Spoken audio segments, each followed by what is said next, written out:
bienvenue à Entrevue 5 minutes avec Maurice Jean. Bonjour. L'Association des auteurs des Laurentides est fière de vous présenter des auteurs. Alors, profitez-en si vous aimez cette entrevue, partagez-la, commentez-la, aidez à faire rayonner les auteurs d'ici. On va parler aujourd'hui du retour du cabotin. Oui. C'est le 3e livre que tu écris. Ça s'inscrit dans une série avec Portefeuille en série et Mes amis Facebook.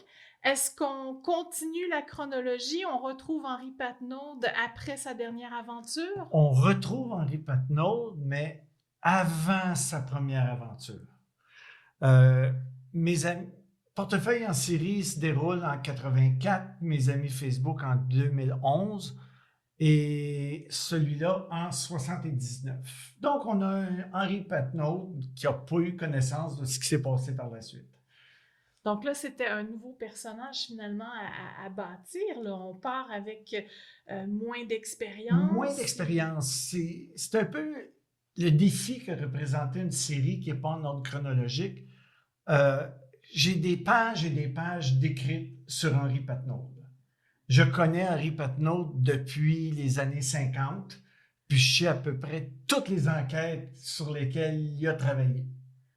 Donc, c'est pour ça que, par exemple, dans Portefeuille en série, on fait référence à 4 ou 5 enquêtes de romans qui n'existent pas encore, mais qui vont arriver avec le temps. Qui sont toutes prévues à l'avance. Ils sont tous prévus à l'avance. Il me reste à trouver exactement quel bon Henri Patnaud que j'ai besoin. Celui qui a beaucoup d'expérience ou celui qui en a moins. Puis là, quand on dit le retour du cabotin, on parle pas d'Henri Patnaud, là. Non, Henri Patnaud n'est pas le cabotin. C'est une fraude qui survient en 79, une compagnie florissante qui soudain déclare qu'ils sont fermés. Des milliers d'investisseurs ont perdu des centaines de millions de dollars. Puis, Patnaud embarque sur l'enquête, puis il s'aperçoit qu'il y a un sentiment de déjà-vu. Son père, dans les années 50, 60, avait été victime d'un fraudeur. Puis, il s'aperçoit que il y a beaucoup d'éléments qui sont communs. Le même nom de la banque, le même logo.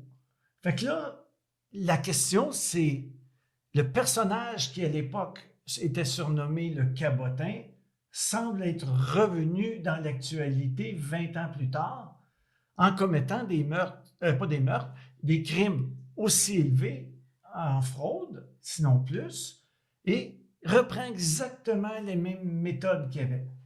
Est-ce que tu as fait un lapsus, là, tu t'es échappé? On parle de fraude. Est-ce qu'il y a des meurtres quand même? Il y a des meurtres. On n'a pas le choix. C'est un roman policier sans meurtre.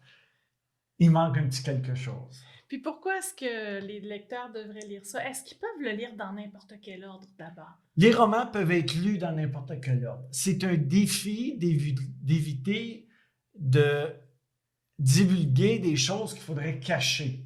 Ouais. Mais il n'y a pas de problème, on peut les lire dans n'importe quel ordre. Le principe est de faire comme Agatha Christie. On peut lire Agatha Christie dans l'ordre qu'on veut.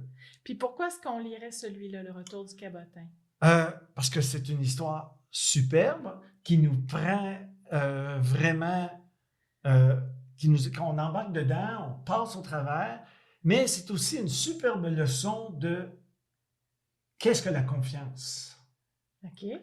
La confiance, le questionnement, et bien qu'on est en 79, on ne parle pas de médias sociaux, mais on parle suffisamment du pouvoir des médias sur notre vie, sur l'influence des enquêtes, sur la pression médiatique que subissent les politiciens et les enquêteurs.